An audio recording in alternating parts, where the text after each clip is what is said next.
on getting a win here at home, especially after last weekend. Yeah, and it was, to be honest, we kind of had to stay with it because we had multiple looks when it was 2-0 to get it to 3. Pap hits a pipe, Connor Eddy on the back door, Kevin marks Noren right at the net front. And we had a bunch of zone time, so all of a sudden you've played so well, and then it's bang bang 2-2.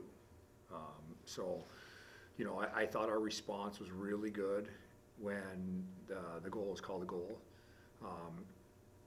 And then, so that was the last 4 minutes of the second period, and then we came out in the third, and we just continued it. The game ended up being closer shots-wise because they had a really good push at the end, which good teams do.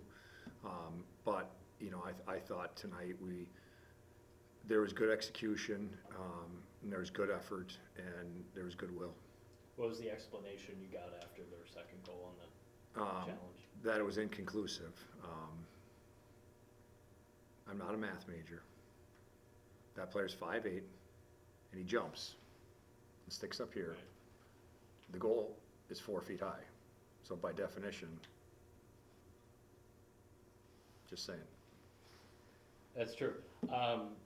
Two guys getting just their second goal of the season, Manfred and Viking, those guys stepping up when the puck was on their stick tonight. And we certainly needed it because it was a game that, we weren't getting that bounce to go in.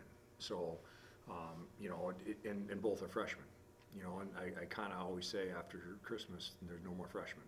So, they're players that play a lot of minutes for us.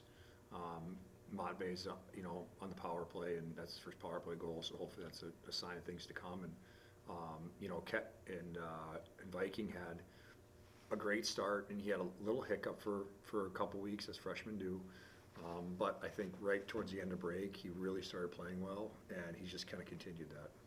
Special teams tonight, you've talked in the past, special teams.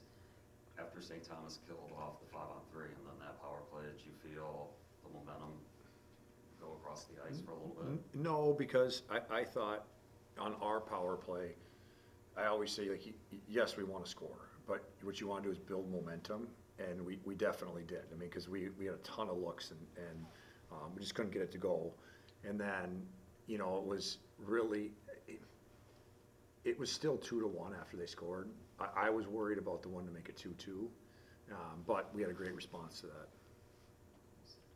Chippy at the end, kind of throughout the game, what's your message to make sure it doesn't get out of hand tomorrow when you see him again? Whistle to whistle.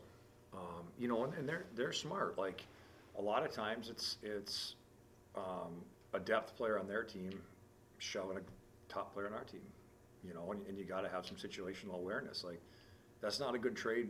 There's nobody in the league that I would trade Andre Gontos for 2 minutes in the penalty box, and they're smart. They went after him, and I thought for the most part we kept our composure. Got to play on the edge, but you can't play over the edge and just whistle to whistle.